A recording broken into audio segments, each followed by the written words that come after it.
Hello and welcome to episode 127-ish? 127-ish, we're going to call it. Because we've already released 128 and 129 by now. But of the Book Wars pod, we are back talking about Resistance Reborn by Rebecca Roanhorse, doing our long-awaited wrap-up for this book. And we have a very special guest that we are so happy to have join us. Rana, at Rana Lapine on Twitter. Thank you so much for joining us. Thank you for having me. I'm super excited to get to nerd out a little bit. Yes, it's going to be great. So we are, as I said, talking about Resistance Reborn. We are also recording earlier than usual. I know that our wonderful producer is hungover to shit. I am. So when I ask what we're all drinking, I am drinking coffee. It's not my fault. Oh my god.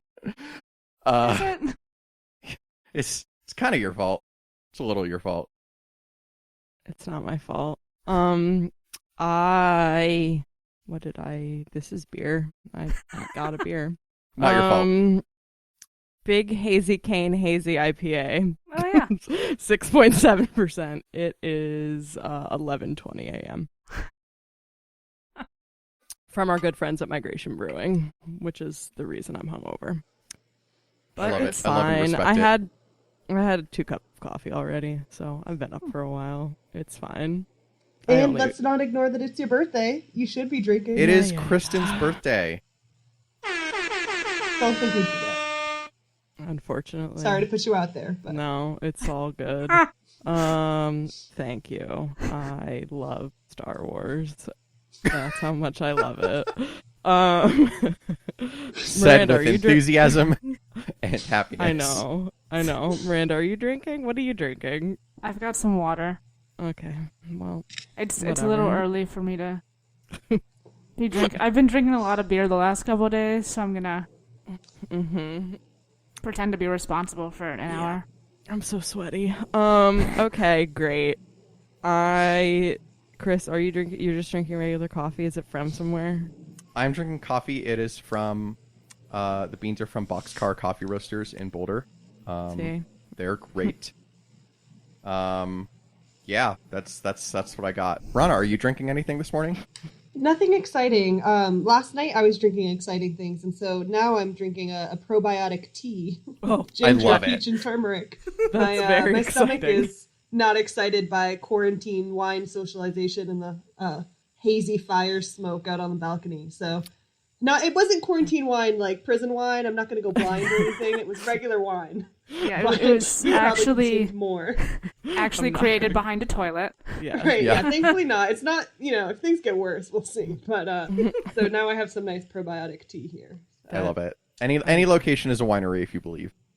Oh my god. Exactly. That's what they say in Southern Maryland. I know. Oh my god.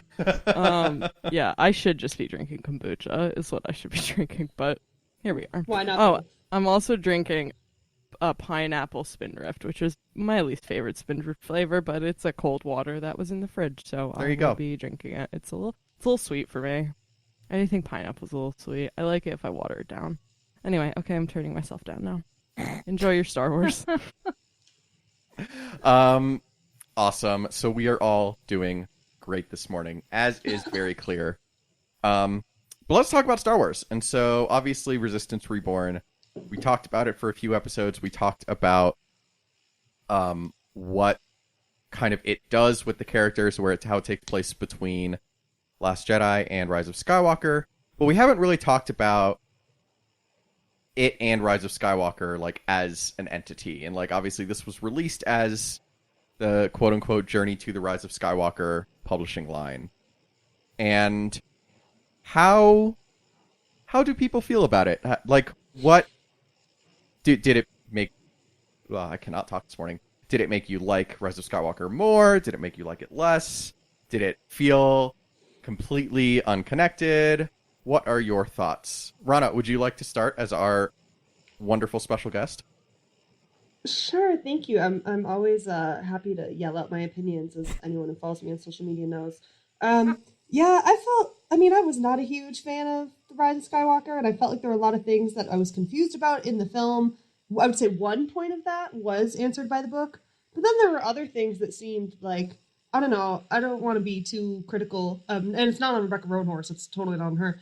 But I just felt like, did they still not know what the movie was going to be about when they told her the directives in the book? Like, I feel so bad for her. She's brilliant. She wrote this great thing, but like it has nothing to do with the movie except for like one tiny plot point. So I was a little, I felt kind of bad for her. I think she deserved to get to work with more plot and, you know, interesting things. But yeah, it just kind of enforced my idea that no one knew what the fuck was going on. Sorry, am I allowed to swear? Oh, yeah. Oh, God, yeah. Okay, This- this- I don't know how not to.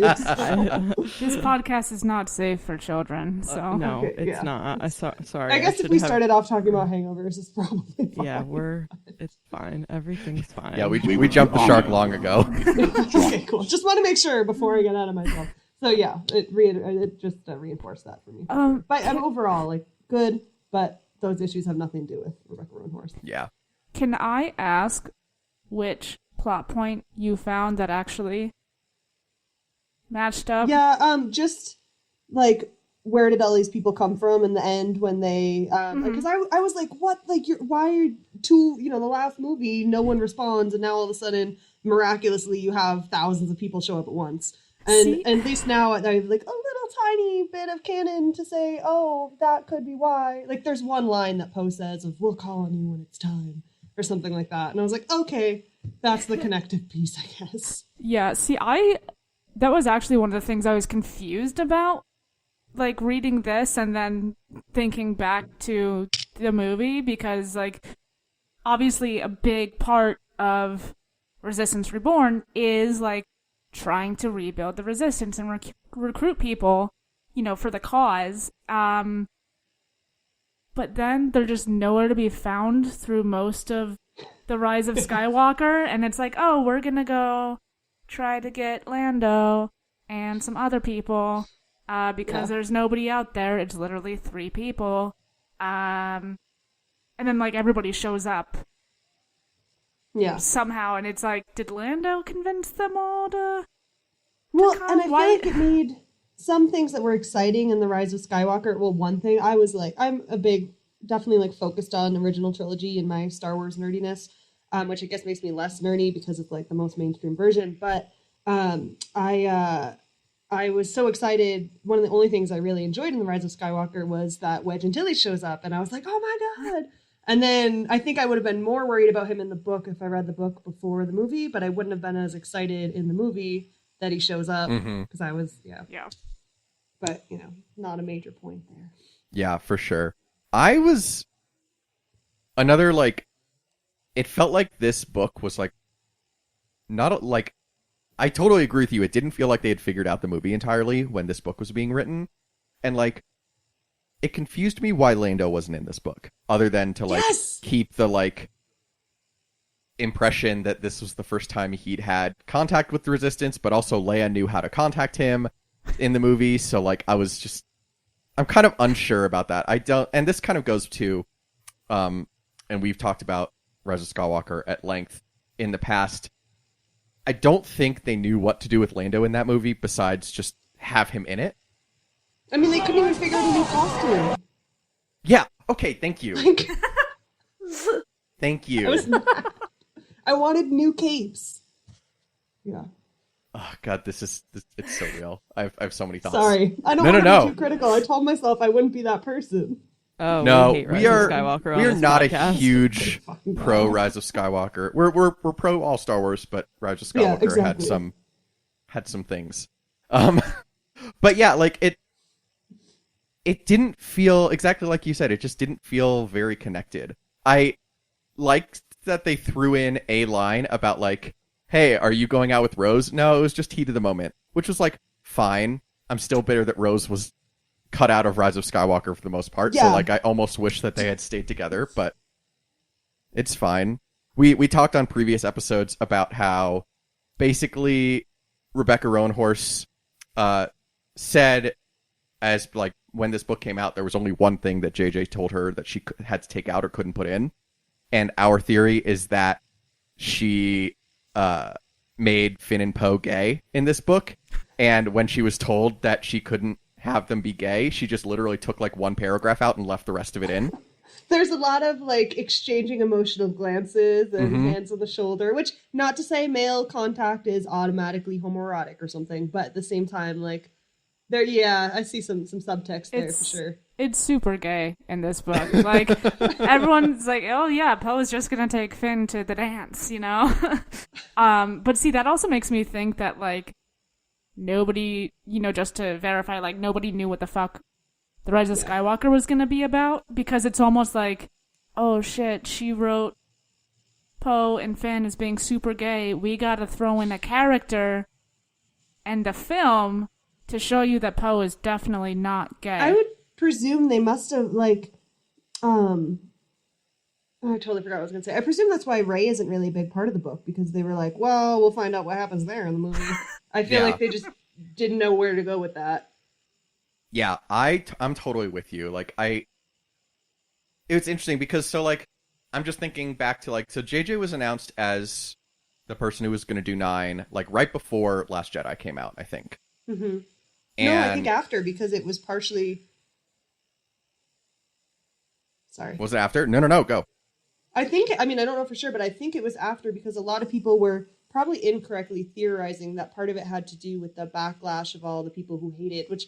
I liked The Last Jedi, but I know a lot of people did not. And and so I had read, maybe incorrectly, that that was part of the like response, because there are all those like retcons in The Rise of Skywalker about The Last Jedi. So yeah, that was what I had heard. Now, maybe is that accurate? I don't know. It's the internet, but yeah, that could very well be right. So somewhere within the realm of release of The Last Jedi. Google. Perfect. But and then this book I know came out obviously right before Rise of Skywalker. Publishing timelines are probably about like year to year and a half ish for IP work like this. So like I don't think it's outside the realm of possibility that a lot of parts of Rise of Skywalker were not finalized when this book had to go to the publisher. Because like wasn't there an interview recently where some of the actors said they didn't know what was going to go on with certain plot lines while they were filming early parts of the film? Yep. Absolutely. And there's like, I know the Rey lineage question was in question until like midway through filming. I know there's like, yeah, so like, I think that's exactly right. So I do think that a big part of the question of where we're all like, why doesn't this connect to Rise of Skywalker? I think just the timeline just didn't work for it, for better or worse. And I know, there are people who love Rise of Skywalker. I am happy for you. Love movies you love. Watch them. Be happy. Yeah. There's not enough happiness just in FYI, 2020. You were right.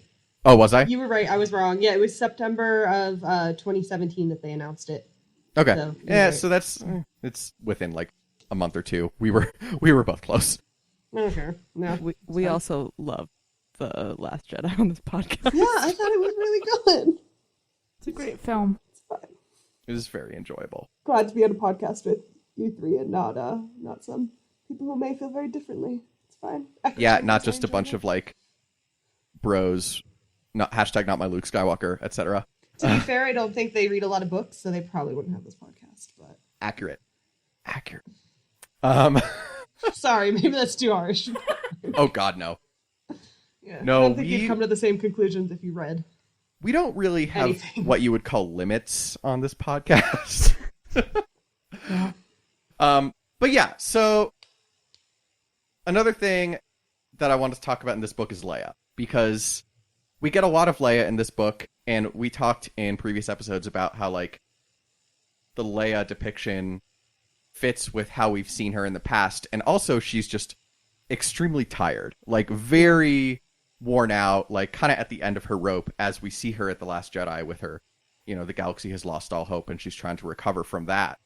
But it's very clear that she doesn't really want to train Rey in this book, and that obviously that's a huge difference from what we see in Rise of Skywalker, and I assume that's because, they wanted to keep it a secret. JJ loves his mystery box, etc. But like, again, it's just one more aspect where it just doesn't feel like these two pieces of media talked to each other at all.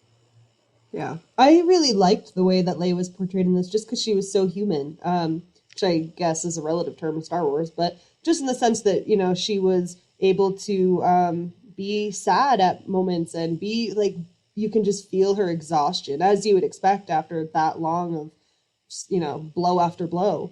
And so I really liked that representation of her, and I felt like it was maybe a little bit more, not that we care about realism and sci-fi, but it was a little bit more realistic as like emotions go, to see. I think one of the challenging things throughout Star Wars that is that all the men get to be tired and like get to have these things happen to them, and they're so sad. Like Luke knew Obi-Wan for like 46 hours and he's like devastated, and then you're like, oh hey, she just lost her home planet, it's cool, she'll console you, don't worry. And I feel like that's just such a common theme throughout Star Wars that it's kind of nice to be like, oh, you're sad about having a cup of tea and you just want to go to sleep.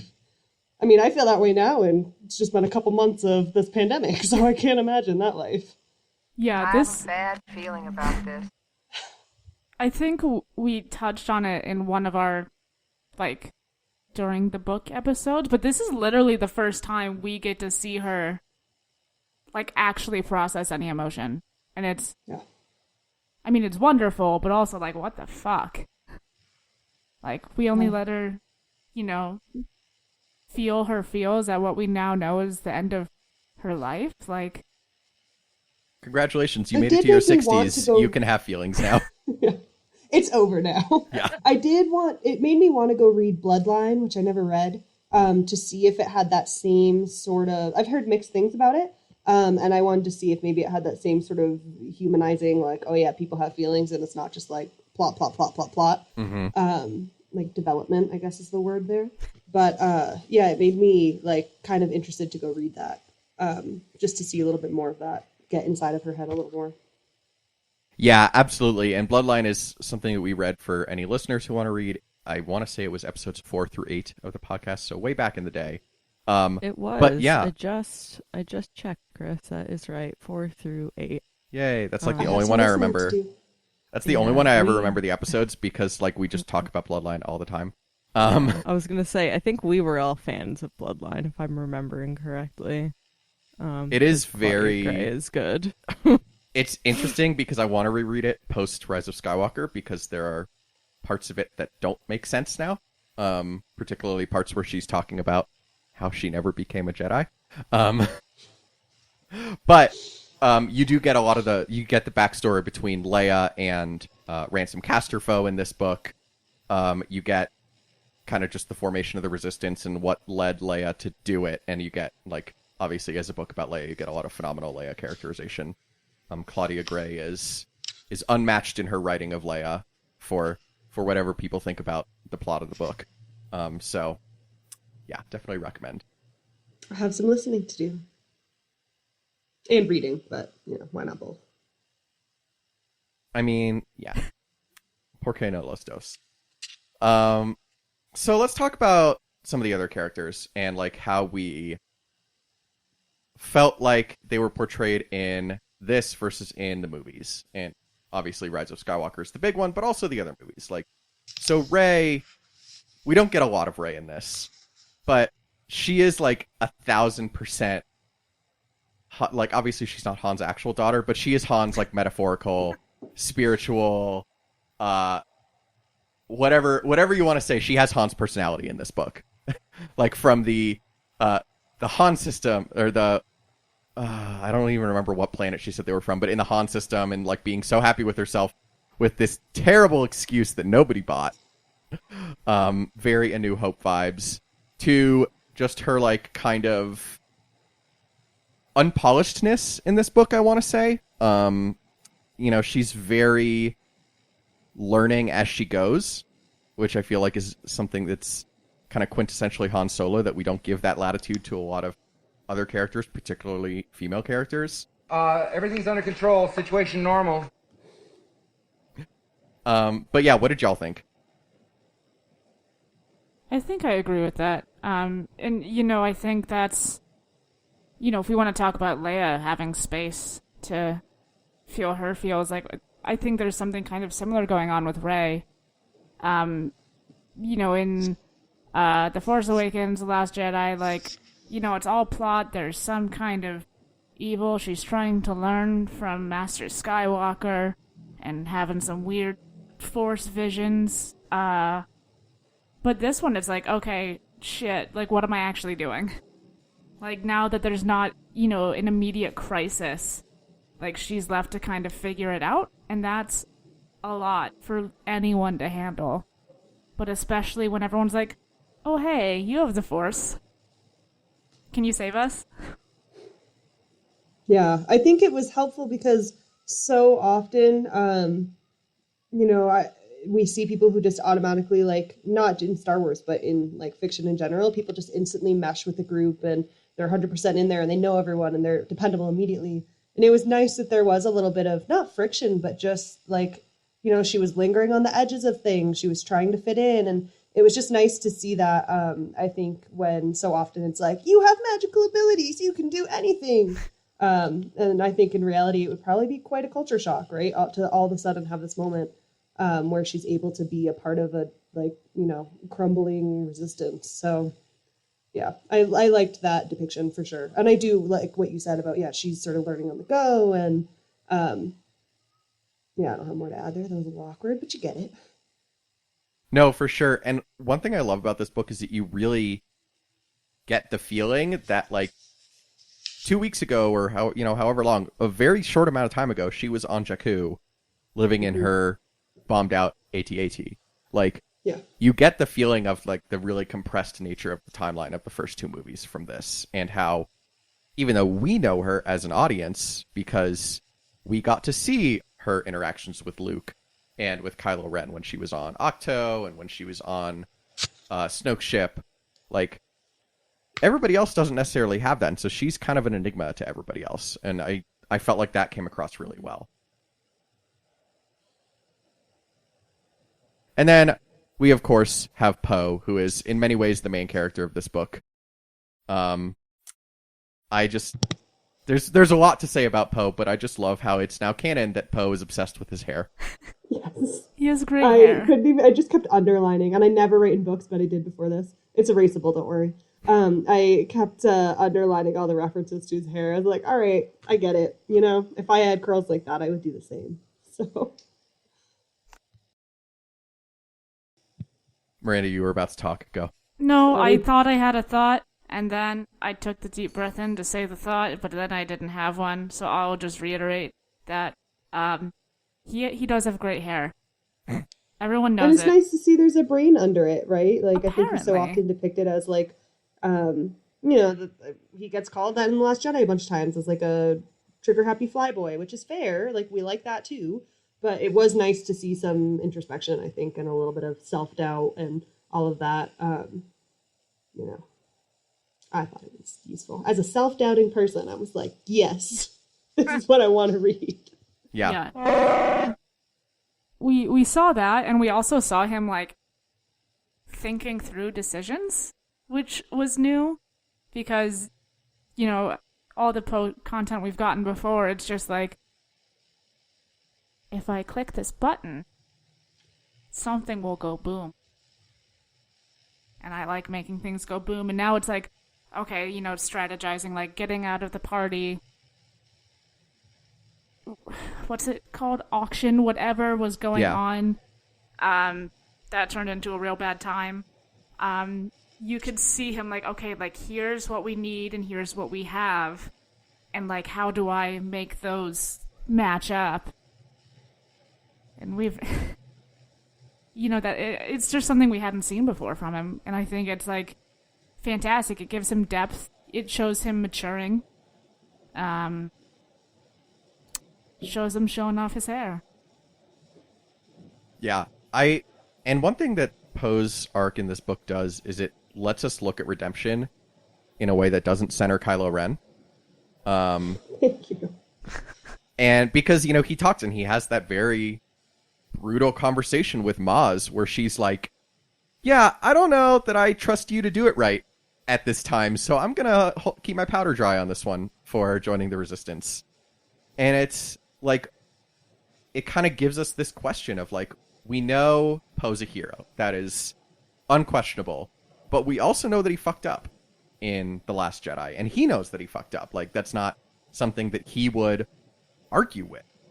And just seeing him earn the forgiveness of other people, but also forgive himself, is a really interesting process that we don't see a lot of as explicitly in Star Wars.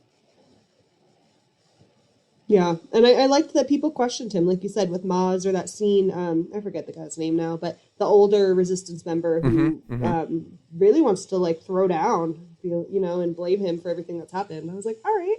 It's nice to see that, I think, in a group dynamic, because so often it's like, you are a hero. I follow hero. So, yeah, good to see some pushback.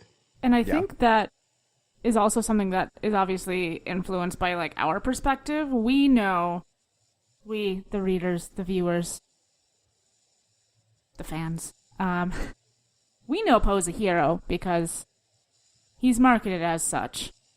You know, that's the whole vibe. Like, oh, he's one of, you know, the 3 people in the little thing of characters. Trio. Words, Thank etc. you. One of the 3 people in the trio. Thank you. A little redundant, but it's fine. Like, we have that knowledge as an outside, you know, viewer, but everybody he's interacting with, it's just like, oh, here's this pilot, we kind of know him. You know, here's the things we know about him. Good pilot, bad decisions. Yeah. Like, they have no reason to believe that, you know, he can make it right and he can find a path to forgiveness. They're just like, what the fuck did you do? Why are you so bad at this? And not to bring up the Rise of Skywalker again, but I feel like he has, like, another redemption arc in the Rise of Skywalker, but not around what happens in The Last Jedi, but around that, like, bizarre plot line around spice trading, and which I think was stupid. Like, just since we already have an established history.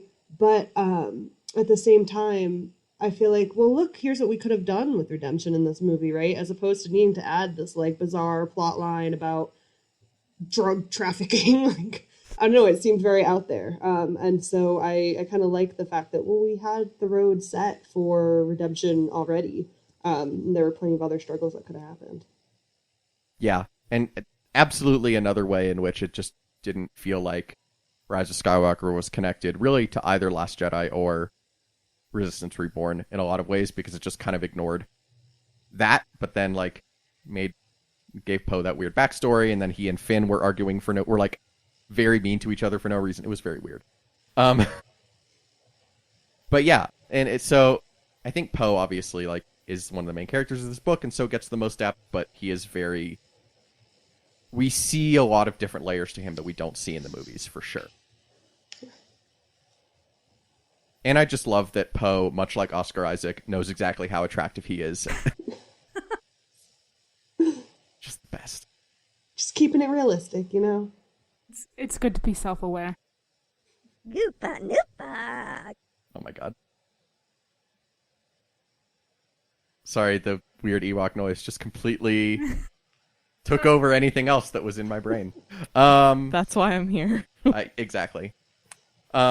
So, a couple other things in this book that just, like, kind of looking at how they contribute to our understanding, not just of, like, this smaller story, but the larger story of Star Wars overall, is one thing that I found really interesting is the difference between the Empire and the First Order. And, like, the Empire we see through Tezza's eyes, and she, like, obviously has, like, gotten very hardcore in the intervening years, is, like, a warlord with her own, like, fight club, and it's amazing.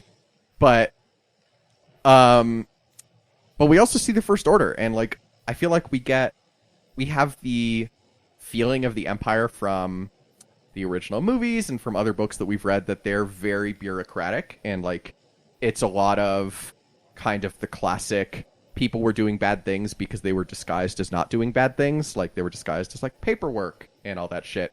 Whereas the First Order, it's very clear that they're doing bad things and no one cares. Mm-hmm. Including, like, with the paperwork. Yes. Even the paperwork. We get to see paperwork. That's the whole thing. It's like, can you fill out form evil 104N? Like... Yeah, the Empire was like a really well-oiled machine, and like everybody had a job, and you could just like very casually do it, not have any concept of what it's actually like providing to the Empire, and the chaos and genocide they like to sow across the galaxy. But we see here, a regular, heavy air quotes, bureaucrat who's like, look at this evil stuff I'm doing. I'm just gonna beat the shit out of one of my employees because I don't think she's dedicated enough to this. Like, it's much more of a cause. And I think the people who find success in the First Order, even in the bureaucracy, they tend to be more... I had a word. Zealous? Maybe? Yeah. Go with that. Yeah, I thought that character was really well done because it was such a common concept of just like the internalization that he has around hating himself, hating his own mother. When he talks about his experience in religious school, I was like, I'm not saying at all that this was like, I'm sure any non-native author would have done that. But what I thought of was, because it was written by a native author, I was thinking about all the people who have like tons of trauma from residential schools and then had that trauma. And, there are a lot of people who are still suffering from that. And a lot of times that trauma just becomes violence, right? And I was thinking about that. And when he talks about, there multiple times, he talks about his own mother and how he doesn't want to see her and how he's so disgusted by where he comes from. And I think everyone of every background has met people like that who have internalized that hatred and then become a part of the system. And I feel like when you're watching these movies, because it's all in space and all that, it's easy to just think of these people as antagonists and like, oh, whatever, they're just purely villainous because they need to be for the sake of the plot.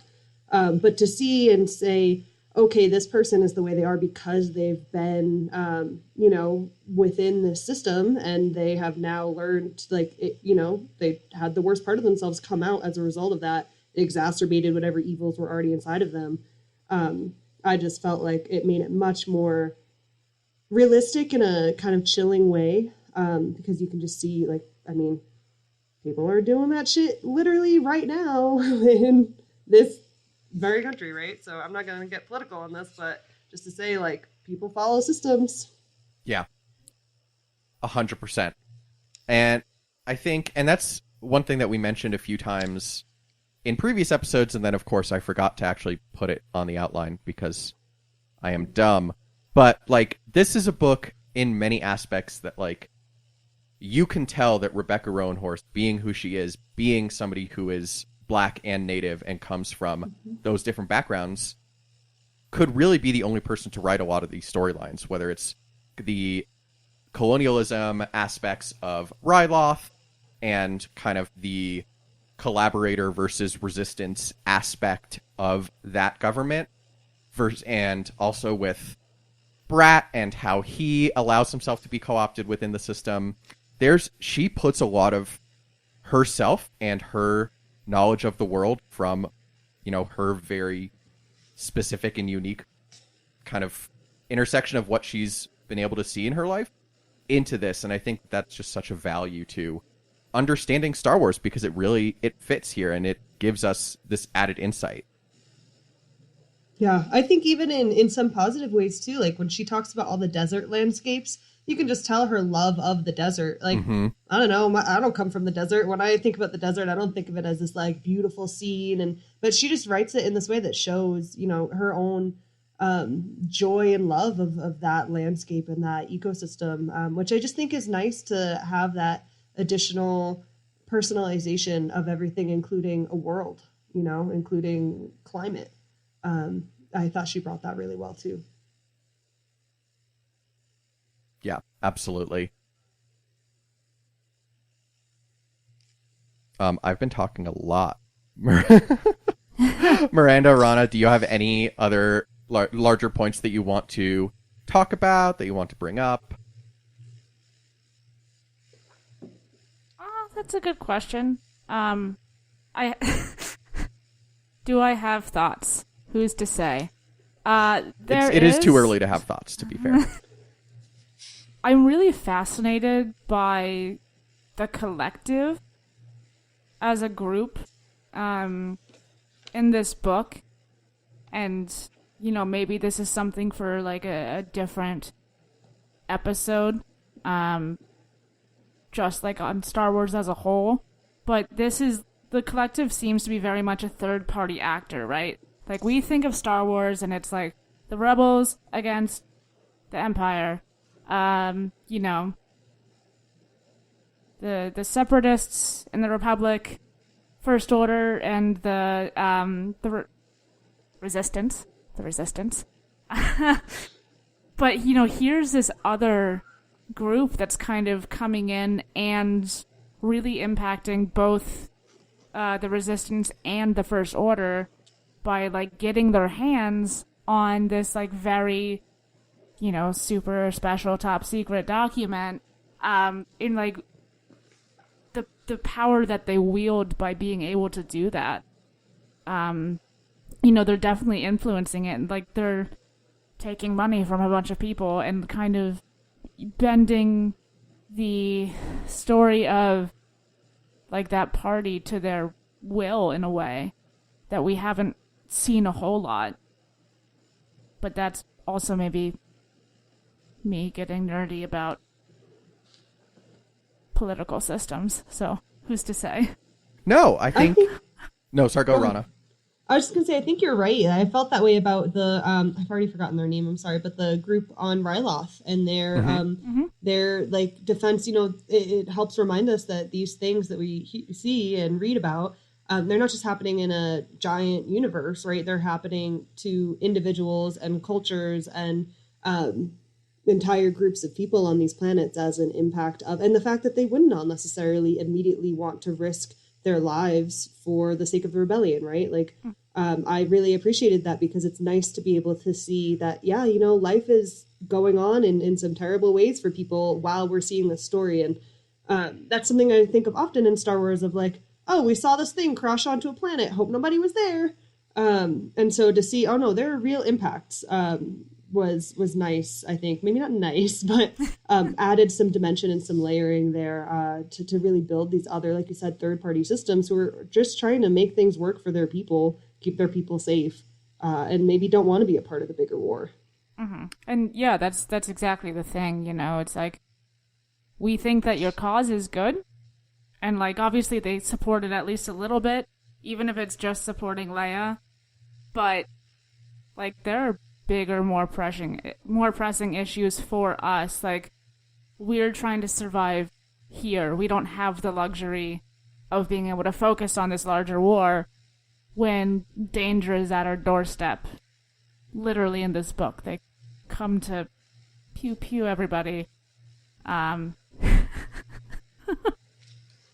Yeah, and that is actually one area where this book does feel more in sync with Rise of Skywalker, and one thing that I actually think Rise of Skywalker did well is this issue of kind of the unaffiliated, just the people. Like, you have, obviously, like, the kind of climactic scene of the movie, you have Lando bringing the Galaxy Fleet and the thousands of ships to fight the First Order. And you have, kind of, obviously, the "there are more of us" line from Zori and Poe and Lando, but also the line from the two First Order officers, where Richard Grant's character, whose name I cannot remember, is like, where did all these people come from? Like, the Resistance doesn't have a navy, and his first officer says they're just people. And it's a really interesting view of, like, you know, sure, these people were probably not thrilled with the First Order to begin with, may not have liked the Empire, generally against fascism, but they needed to be moved. Like, they needed to get to that tipping point. And that's what the combination of Palpatine coming back with Lando, this famous, incredibly well-known, incredibly charismatic character from their past, asking them to get involved and really tipping the balance from one way to way the other in favor of the Resistance. I think it's a point that comes up in Rogue One repeatedly too, right? The idea that, I mean, I think that's one of the first Star Wars films where we see people literally caught in the crossfire of resistance movements and in that instance, the Empire. And I think it is really, like you said, there are tipping points, right? And it's nice to see, I mean, not nice, but it's a good reflection, I think, to realize, I mean, everyone wants to think they'd be a rebel, right? But in reality, you'd probably be trying to make sure your family didn't get killed. So, you know, there's a lot of layers to this that I think get smoothed over in the larger films. And it is really interesting, like Miranda said, to have these third-party folks who are just trying to get their shit done. Allegiant General Enric Pride. Pride, thank you. Thank you. Could not, for the life Is it of me, spelled with remember a his Y? name. For some reason, I feel like Yes, it's like, it is. such a sci-fi name. Classic villain name.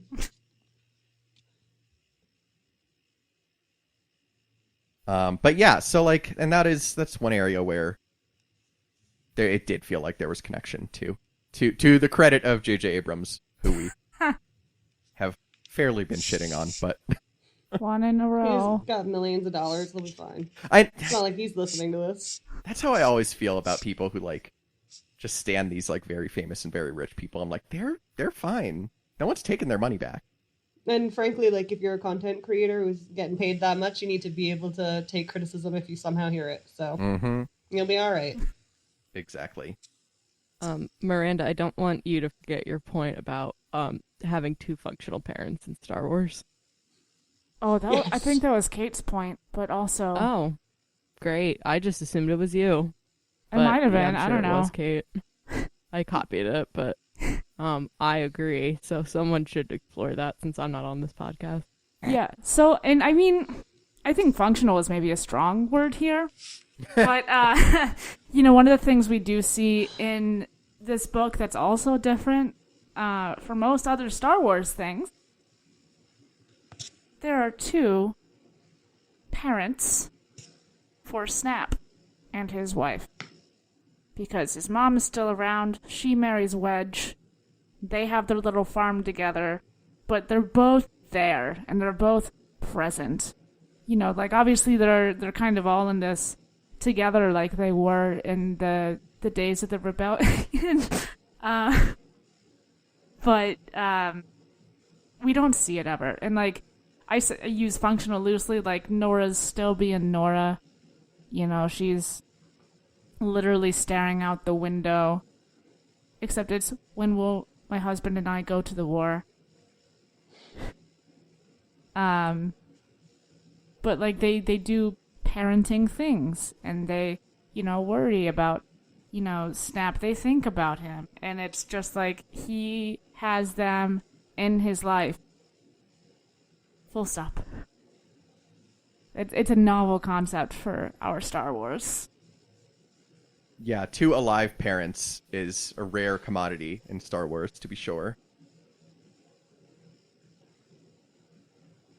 Also, the fact that it's like Nora and Wedge and they're like kind of functional, wild. I love the thing of, what are they, Katies? The chickens? Oh, I love it. They're so good. Oh, the All chickens. Wedge wants is to stay at home and take care of his chickens. Yes, this is literally all he wants. Have some toast. That's it. Best. Now he can. Now the war's over and he can go back to Akiva. Just have. I mean, That'd be give great. them another 30 years. There'll be something. Chris, is this your point about Rebecca Roanhorse liking all of Star Wars? I think it might have been Kate's point, but I can talk about it.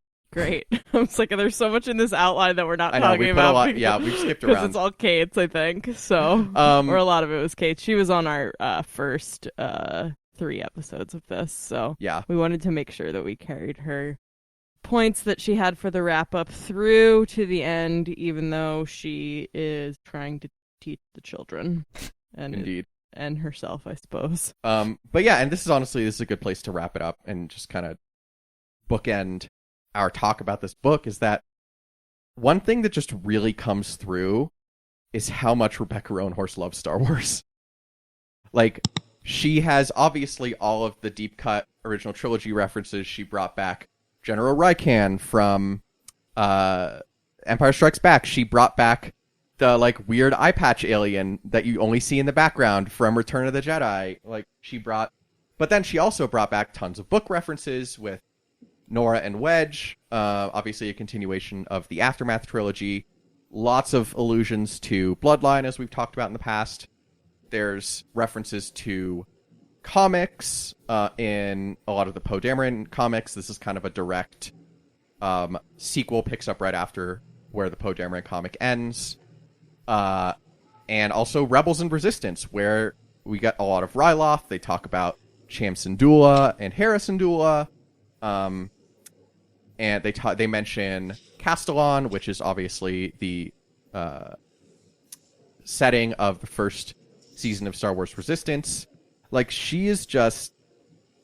her, like, knowledge and love of Star Wars just really, like, oozes out through the page. And it's just, like, I feel like Star Wars, like, kind of goes back and forth between, like, we were gonna have, like, very, like, dry and, like, it's like kind of like Thrawn-like, and not to say that Tim Zahn doesn't love Star Wars, because he does, but, like, he writes in such a way that it is very, like, in-universe, like, from Thrawn's perspective, I do not have emotions, and I am going... Oh my god.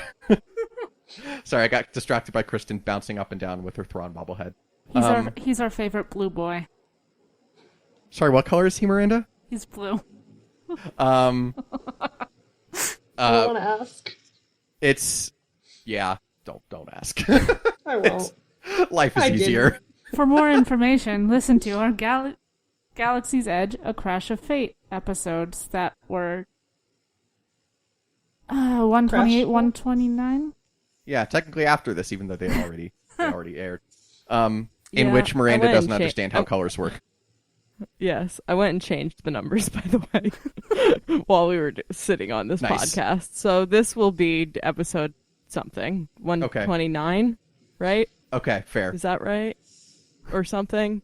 It would have given it an interesting, like, not Star Wars, but sci-fi edge to be recording from the future in the past, but also in the future for the past. It's so true. Real episode. Very Clone Wars, like, very, like, you need a watching guide to get the chronological order. Oh my god, don't even talk about it. Anyway, also very Book Wars pod for us to say episode 127, and then by the end it be episode 129. We changed our mind.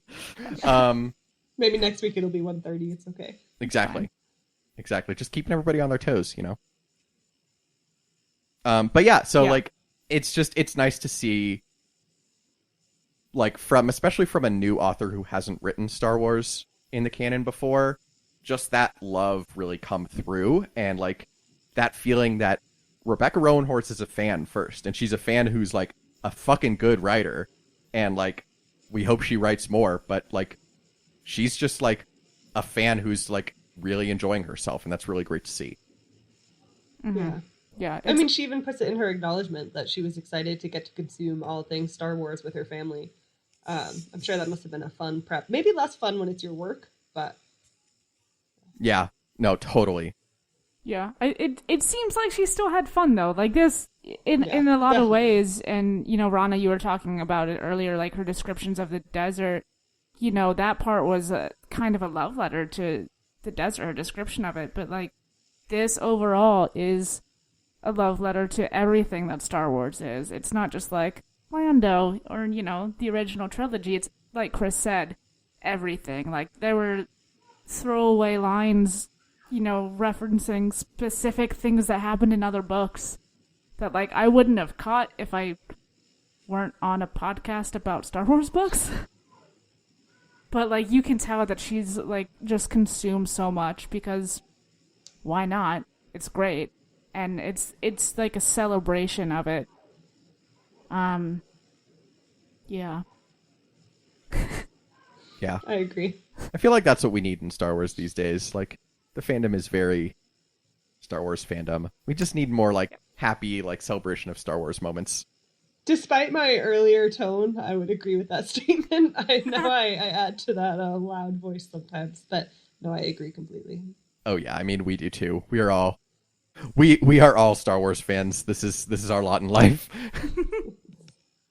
I love all the memes of like Star Wars fans versus Lord of the Rings fans versus Song of Ice and Fire fans at different levels of chaos. That was great. Oh my god, it's so true. There was a tweet going around. Was it this week? It was a quote tweet situation, but it was a video of like this fight in the street. And with your hot takes. It was like, what take in Star Wars would start this fight? Anything. I know. I enjoyed that. I know. I saw a lot of people being like anything because it's Star Wars fandom, and I'm like, you're not wrong. Mm-hmm. It's all right. We know what we are. Exactly. Okay. It's all about self-awareness, just like Poe. We got confirmation in The Rise of Skywalker that Rey is Snoke. So We're doomed. Yeah. All right, that is a good place for us to wrap it up. Thank you all so much for listening to this episode, number to be determined, of the Book Wars Pod. Remember to continue isolating, wearing a mask, but also protesting and fighting the good fight for everybody in this country who needs it. For Black folks, Indigenous folks, people of color who are victims of police brutality. Our next episode is probably going to be our wrap-up on A Crash of Fate. Slightly to be determined there, but our next book after that is going to be Shadowfall by Alexander Freed, the next book in the Alphabet Squadron trilogy. So get excited for that, and go ahead and, if you want to read along with us, get that book from your local indie bookstore or indie online website thing. That's how the internet works. In the meantime, hit us up on Twitter and Instagram at BookWarsPod. Email us at bookwarspod@gmail.com. And rate, review, and subscribe to both us and the Tashi Station Radio mega feed. It is the best way to help people discover the show. As we have been doing for the past couple months, please don't donate to us on Patreon or Ko-fi right now. Please give to your favorite racial justice organization, whether that's local, or if you don't have any local ones that you are familiar with or love. Some great ones that are in the news right now are the Florida Rights Restoration Coalition that is doing the amazing work of paying off the fines that felons in Florida know to get their voting rights back. Really fantastic work there. Also, the Louisville Community Bail Fund doing the equally fantastic work of helping protesters and other people who have been unfairly arrested and are held hostage by predatory bail system in the United States. And also a note on national organizations. We've talked about in the past how there can be some predatory organizations even at a time like this. We have seen online some people talk about the Bail Project, which is a national nonprofit. Apparently there is some sketchy stuff going on there with how they spend their money, and they are not as involved in Louisville as they claim to be according to people on the ground. So always remember to do your due diligence for making donations, particularly to big national organizations. If you are somebody who wants to make direct political donations during this time instead of community nonprofits, instead of giving to somebody like Amy McGrath in Kentucky, who is getting tons of coverage for a race that she is in all likelihood not going to win, and also, you know, we love not voting against Trump. Many people love Biden. He's fine.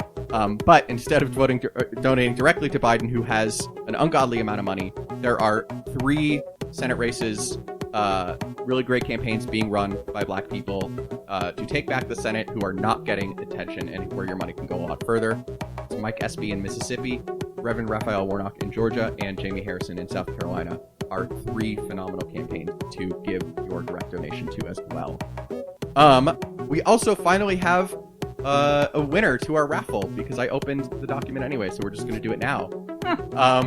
We definitely didn't re-record this outro for technical reasons. Not us. Don't know her.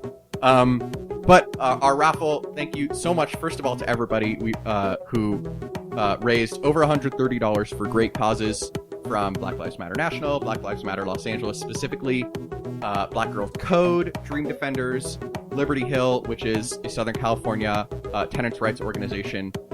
Just some really phenomenal organizations that people gave money to and sent us receipts. Thank you so much. And our raffle winner is @Ty_Dandy, friend of the pod. who gave money to Beam, the Black Emotional and Mental Health Collective, which is a phenomenal organization as well. Thank you so much, Daniel. We will be in touch about getting you your prize pack. And, of course, as we wrap up, Rana, thank you again so much for joining us. We have loved having you. Thank you. It was so much fun. I, really appreciated the experience. And you can find her on Twitter at Rana Lapine. Our theme song is Whiz Bang by Poddington Bear. Our logo and artwork are by Joby Terra Design, and our audio production are done, as always, by Kristen Cerisi. For Miranda, Kristen, Rana, and Kate, I'm Chris. Thank you so much for listening to this episode of the Book Wars Pod, and we'll talk to you next week.